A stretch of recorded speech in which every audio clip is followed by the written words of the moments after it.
Hi everyone, today we're going to be naming compounds IUPAC style.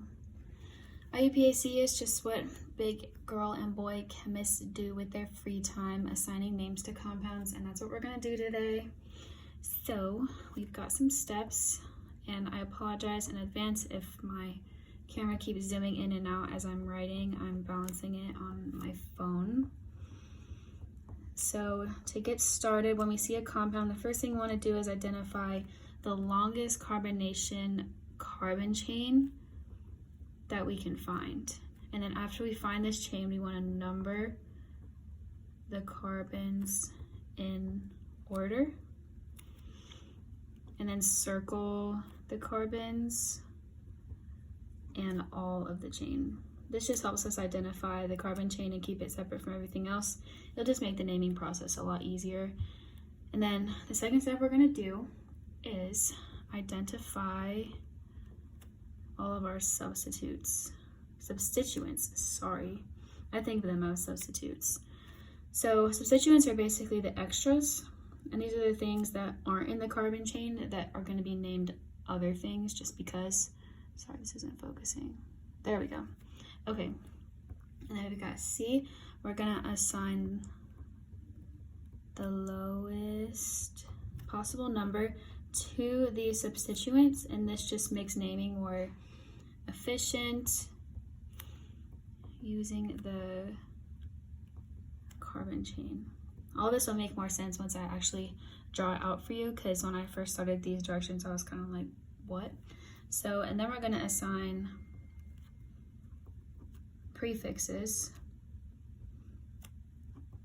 to the substituents. So this all makes sense in a second. Let me move my setup here. It's on my Florida State cup.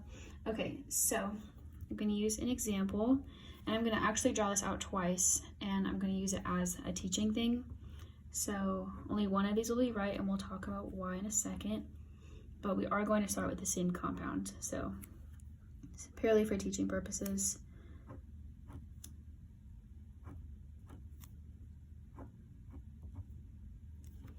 Okay, so we've got our two compounds. They're the exact same, and what we're going to do is just figure out the best way to identify the parent. That's the first and foremost thing important for this, because if you get the parent wrong, you might get everything else wrong. So this is important. First thing we have to do is identify the longest carbon chain that we can find. So for this one, we could either do 1, 2, 3, 4, 5, 6. That's good.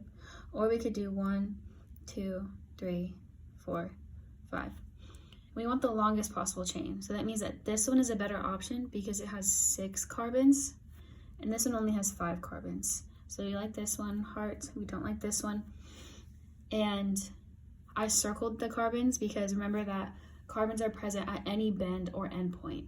So the only place that the carbon isn't present in this chain is where the bromine is, because bromine is there. So we've got 1, 2, 3, 4, 5, 6, and that's me just counting the carbons and assigning them numbers. And then we're going to circle the parent chain. This is important. Keeps everything separated for us. And now we're going to identify the extras. And the extras is just anything hanging off of your carbon chain that hasn't been identified yet. We've got a bromine and an extra carbon. I box mine just because I've already circled the carbons and the carbon chain, so having boxes just keeps it separate in my head for me. And now this is kind of the weird part. So we're going to assign the lowest possible number using the carbon chain to these substituents. So what helps me is to write out what I have as my substituents. I've got 1 bromine, and I've got 1 carbon that's extra. And assigning numbers just means to look at where your numbers are for your carbons and where your substituents are hanging off of these carbons. So we've got our bromine is hanging off of the 1 carbon. So that means that its assigned number is 1. And for the carbon, the same thing. We've got an extra carbon hanging out here, and it is attached to our 4 carbon from the parent chain. So that means that our carbon is assigned the number 4. And now after we have these numbers, we need to find prefixes for these compounds. So bromine, since it's just standalone compound element, doesn't matter. We're just gonna put bromo. Normally, if there were two of them, we put like dibromo, tri, whatever. But since we only have one, we're just gonna put bromo. And then we've got one carbon.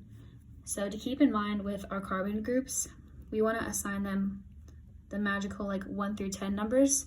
1 is methyl, 2 is ethyl, 3 is tri, 4 is whatever. So those are the things that you should probably memorize. It'll help you get everything down really quickly. So since we have one carbon hanging off the end, that'll be methyl. So we've identified the longest combination carbon chain, that's this. We've numbered them 1, 2, 3, 4, 5, 6. And we identified our substituents, our bromine and our extra carbon hanging off. And then we assign numbers to these. The bromine is 1 and our carbon is 4. And then we assign prefixes to these elements. Bromo, and we've got one carbon, so that's why we have methyl right here. And now we just have to name the entire compound, just putting it all together. When you're naming it, you want to put these numbers and their corresponding prefixes first, and then you want your final combination chain to be last. So we've got 1 bromo, 4 methyl, and then the last part to name this is just we have 6 carbons, and 6 out of the 1 through 10 is hexane. Like hexagon is 6. So the reason I put bromo in front of methyl is because we want the lowest number first, and that's why in the next example you'll see why it's important to have the lowest possible number. But we've got our 1 bromo, and then our 4 methyl group, and then the entire thing is attached to a hexane carbon chain. So I hope this was helpful.